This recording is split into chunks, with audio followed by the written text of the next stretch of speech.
तो कल जो पीएम की बातें थी, पीएम को हमने सुना, उसमें साफ तौर पर झलक रहा था 2024 का वो जिक्र कर रहे थे। तो गुजरात के जीत से 2024 का रास्ता कैसे तय करने वाले हैं आप? फिटनेस मुझे लगता है कि कल जनाधार और जनादेश इन दोनों बातों को अगर साथ साथ देख करके चलेंगे तो हमें सीटें कितनी मिली हैं और साथ साथ में वोटिंग परसेंटेज क्या रहा है, वोट शेयर क्या रहा है, मुझे लगता है इन दोनों की चर्चा साथ में करनी चाहिए।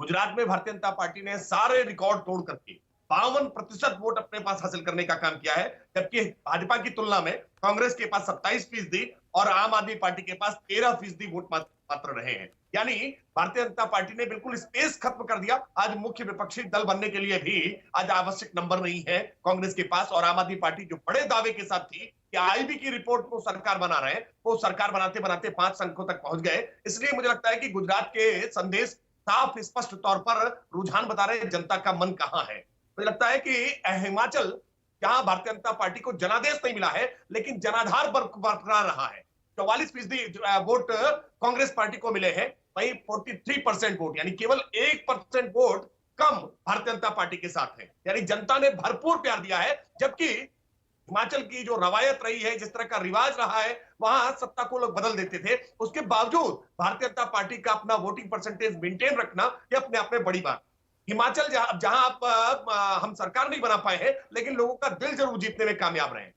एमसीडी में जरूर भारतीय जनता पार्टी के नंबर्स नहीं आए हैं, लेकिन एमसीडी में अगर वोट परसेंटेज देखेंगे तो 3% वोट भाजपा के बढ़े हैं पिछले भी विधानसभा चुनाव की तुलना में। 39% वोट बीजेपी ने हासिल किए, जबकि वहां पर आम आदमी पार्टी कुछ वोट परसेंटेज केवल हमसे ज्यादा है और कांग्रेस पार्टी की तो बुरी गति हुई है। यानी अगर वोट शेयर देखेंगे आप, जनता का रुझान देखेंगे, जनता का भरोसा और विश्वास देखेंगे, तो वो भारतीय जनता पार्टी के साथ पूरी तरह से बना हुआ है। और इसीलिए हम कह रहे हैं कि जब 2024 का चुनाव होगा तो 2024 के चुनाव में ये जो जनता का प्यार है, विश्वास है, रुझान है, ये पूरी तरह से भारतीय जनता पार्टी के साथ बनेगा और भारतीय जनता पार्टी केंद्र की सरकार पिछले बार के बहुमत से भी बड़े बहुमत से बनाएगी। और जो बात राजीव जी कह रहे थे, मैं बिल्कुल सहमत हूं उनकी बात से और सब सहमत होंगे उनकी बात कि आज प्रधानमंत्री के कैंडिडेचर के नाम पर 100 किलोमीटर दूर क्या 1000 किलोमीटर दूर भी किसी पार्टी का कोई कैंडिडेट ठहरता नहीं है। ये भारतीय जनता पार्टी के नेतृत्व की एक बड़ी उपलब्धि है, जिसके सामने किसी पार्टी का कोई जवाब नहीं है। देखिए, हमने जो कहा है वो किया है और जो किया है वो दिख रहा है, इसलिए जनता ने भरोसा किया है। जनता हमसे नाराज नहीं हुई है। गुजरात में ठीक है, आपकी बहुत बड़ी जीत है, तो गुजरात की जीत से आप 2024 पर कैसा असर देख रहे हो? क्या अकेले गुजरात की जीत से 24 जीत लेंगे क्या? विप्लेश, मैंने गुजरात के अलावा साथ साथ में कहा कि हिमाचल में भी जनता का भरोसा हम पर है। 43% वोट मिलना और कांग्रेस 44% वोट के साथ सरकार बनाने की तरफ जा रही है। 43% वोट मिलना हमें नकारना नहीं होता है।